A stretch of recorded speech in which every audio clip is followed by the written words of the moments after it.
تمام. فالتاني قال له طب وبعدين؟ قال له لو خد عندك بقى، ده التشكيل ده كبير يا بيه.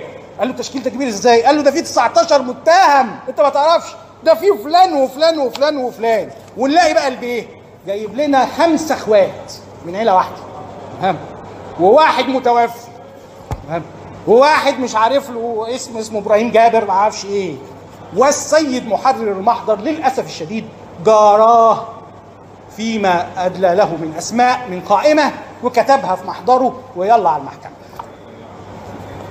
نعم.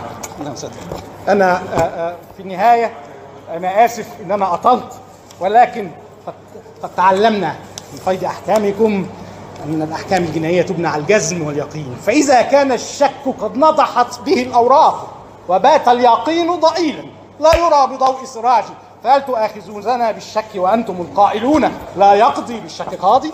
شكرا.